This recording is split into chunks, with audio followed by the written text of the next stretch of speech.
MegaETH's $500 million pre-deposit turns into a full rewind after missteps pile up. The issues began immediately at launch, when transactions failed because the contract contained an incorrect SaleUUID, requiring a 4 of 6 multisig update. MegaETH will return all user funds deposited into its pre-launch pre-deposit bridge, reversing a campaign that was meant to preload liquidity for USDm, the stablecoin that will anchor the network's frontier mainnet, but instead devolved into one of the most disorderly raise attempts of the year. The team said the execution was sloppy, and that user expectations around a $250 million cap were not aligned with its internal goal of preceding collateral to ensure 1:1 conversion at mainnet. All deposits will be refunded through a new smart contract that is currently under audit.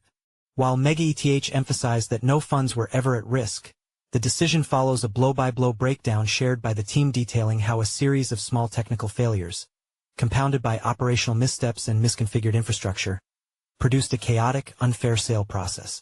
The issues began immediately at launch, when transactions failed due to the contract containing an incorrect SaleUUID, necessitating a 4 of 6 multisig update. At the same time, Sonar, the KYC provider handling identity checks for deposits, applied an unexpectedly strict rate limit that blocked large portions of user traffic. It took the team more than 20 minutes to identify and fix the issue. Once the system resumed, deposits opened at a randomized time. Users who were refreshing the page managed to fill the entire $250 million cap within minutes, while those relying on official communications were effectively locked out. A decision was then made to raise the cap to $1 billion, but the transaction to lift the cap was executed roughly 30 minutes early by an external party.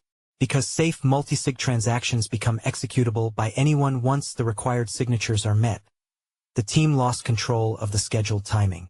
Attempts to contain the inflow by lowering the cap to $400 million failed as inflows outpaced transaction confirmation.